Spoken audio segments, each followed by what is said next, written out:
Hi folks, the other day I got this parcel. In it was my brand new iPhone 8 in space gray, the 256GB edition.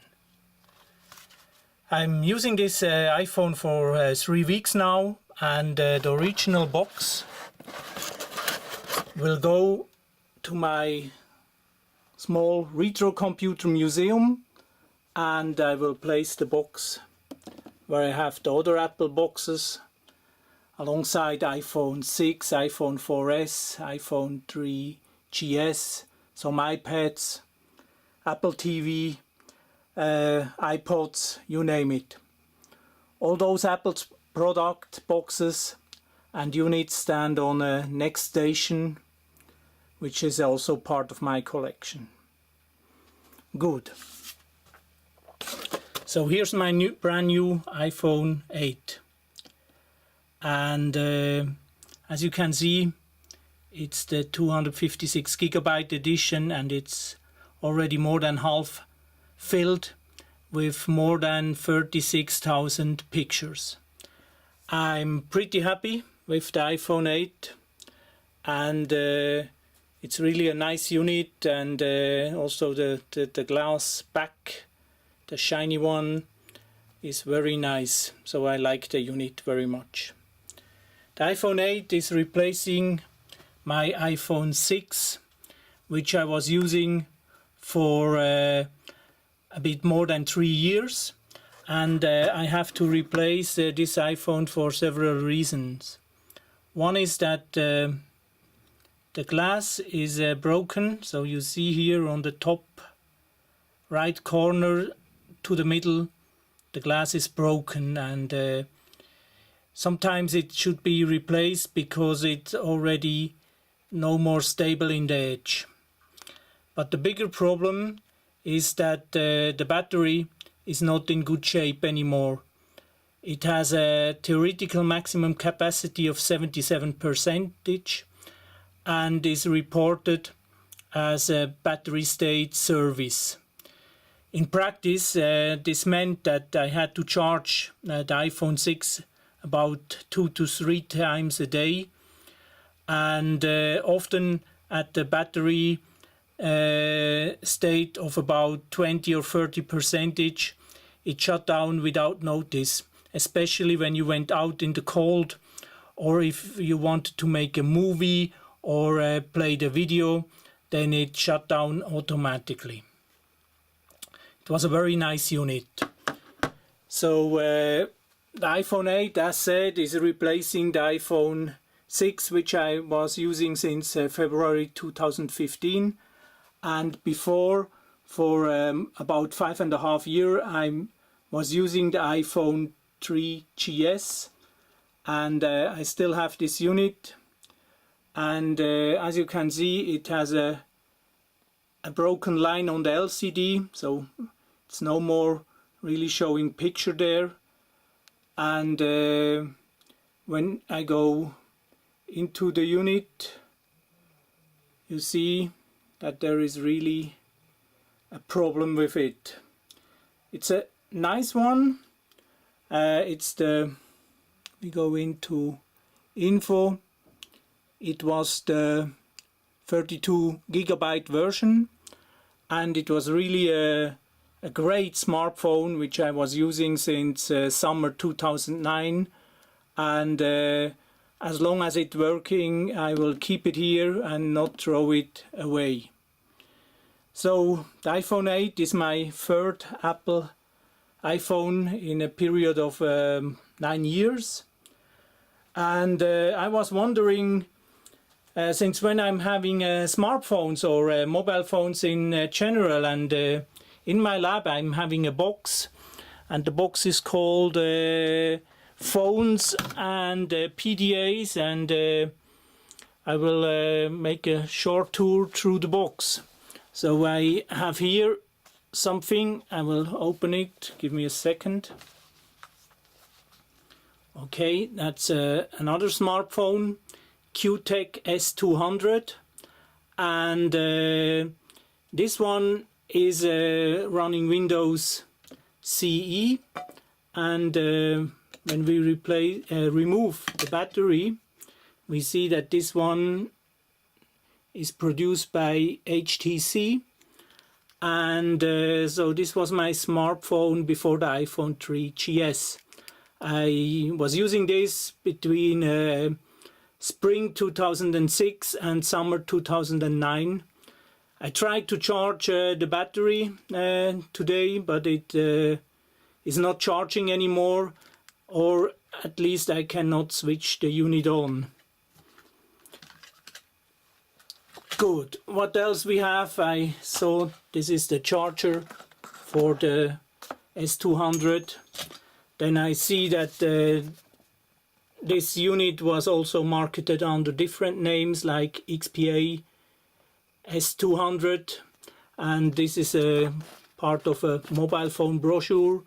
And I remember I was evaluating to buy a new smartphone in 2006 with a Symbian operating system, but in the end decided to go for the Windows one.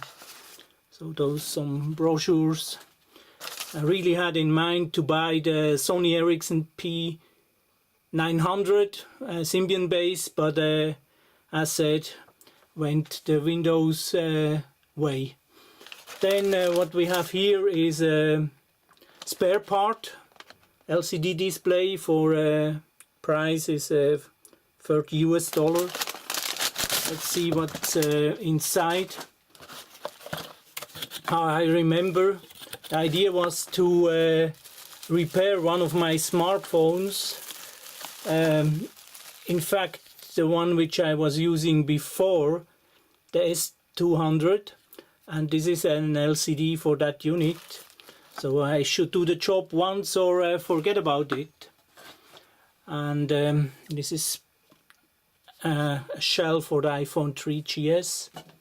So now we are getting closer. So some technical information manuals for my previous one. So this is the Sony Ericsson P800, and the P800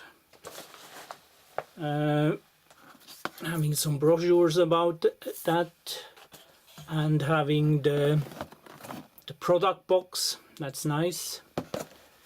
So look where the phone is. Okay, those are the manuals. Okay, no phone here. Okay, parts like the P800 could be operated with the touch or with a keypad, which in fact was touching onto the touch screen. So it was not an electrical keyboard, it was just mechanical one. And for operating the touch you had those sticks. Okay, but where's the phone? Let's see. Maybe here. Yes, this is a protecting case, so let's get the phone. Here it is, and as we can see, it has a broken LCD, and yeah, it was a very nice smartphone. I was operating this between 2003 and 2006. It's Symbian based, and Symbian was something I really liked because I knew the roots of Symbian, which were at the company called Psion, and the operating system there was really very nice. So let's see about the battery. I removed it. Okay, also no SIM, but here you can see this is the stick to operate the touch. Okay, and because it's a Sony Ericsson, it has those pretty off-standard or proprietary memory cards. This is a Sony Memory Stick Duo, 16 megabyte. I wonder if there are still data on it, like pictures or something like that. Okay, I see here's the battery. Oh, not good. You see it almost exploded, so I will throw this away this weekend, put it in the recycling bin, and hope it doesn't give any problems. Put it on that side. And the P800 had a nice docking station to charge and also to communicate with the PC through USB. I wonder if one day I can bring the P800 to operation again. Okay, manual of the P800. Okay, then some papers, okay, that I order the P800. And before having the P800, I was thinking of getting a Sony Ericsson T68i, which was not really a smartphone, it was a mobile phone, Symbian based, but in those early days you could connect a camera to it. So it was quite a nice unit, but I did not buy this, but I waited some more months or a year to get the P800. So the P800 replaced my Siemens S25, which was a regular GSM phone, but it already had a kind of a colored LCD screen. And I think I was operating this phone between, I think, December or something 1999 to spring 2003, so about 3.5 years.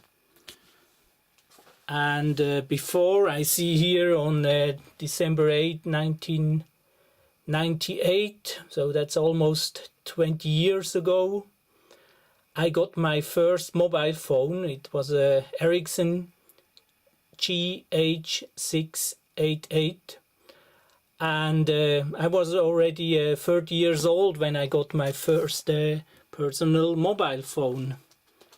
So the phone has long gone, as has the Siemens, but some paperwork as like SIM card holder or voicemail operating manual or the contract with the mobile phone provider, and first invoice, which was about 210 Swiss francs for just half a month of mobile phone communication. So that's really expensive. So that's the paper of my first mobile phone, which I personally owned. Okay, on another day I will maybe make a small video about my Psion pocket computers, which are were very innovative in the 1990s and were between the Psion organizer and the Ericsson or Sony Ericsson phones with Symbian. So that was quite modern technology in the mid-90s. That was it for the moment. I hope you enjoyed the journey in history back to the beginning of the smartphones. And I wish you all the best and take care. Bye.